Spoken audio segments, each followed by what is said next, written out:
ఖమ్మం జిల్లాలో వెలుగుమట్టలో జరుగుతున్న భూదాన్ భూములపైన బుల్డోజర్ పంపించి రాత్రికి రాత్రి అక్కడ నివసిస్తున్న పేదల్ని పిల్లల్ని కూడా చూడకుండా అన్యాయంగా వాళ్ళ ఇల్లులు కూల్చడం జరిగింది.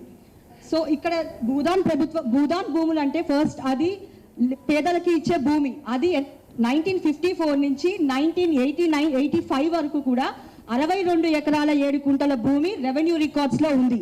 కానీ ఇక్కడ ఒక విషయం గ్రహించాలి. 1898లో ప్రైవేటీకరణ చేసి కొంతమంది రిజిస్ట్రేషన్స్ చేసుకున్నారు.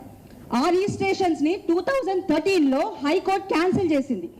హైకోర్టు క్యాన్సిల్ చేసిన తర్వాత కూడా వాళ్ళు గవర్నమెంట్ అప్పుడున్న కాంగ్రెస్ గవర్నమెంట్ కావచ్చు ఉమ్మడి ఆంధ్రప్రదేశ్లో ఆ సపోర్ట్తో వాళ్ళు ఇంకా పొజిషన్లో ఉండి అది మా భూమి అని చెప్పేసి అక్కడ వాళ్ళు పెద్ద పెద్ద భవనాలు కట్టుకొని నివసిస్తున్నారు.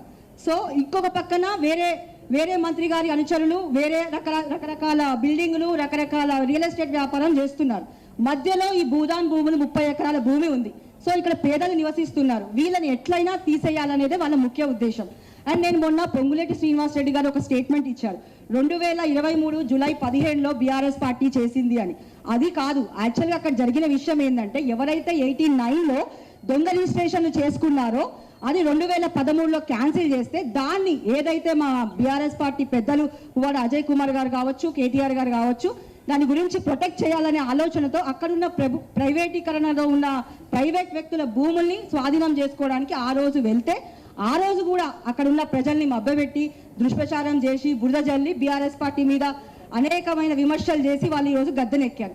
సో వాళ్ళ ప్రభుత్వం వచ్చిన తర్వాత వాళ్ళు ఏదైతే చేయాలనుకున్నారో అది ఈరోజు చేశారు, మనం సాక్షాత్తు చూస్తున్నాం.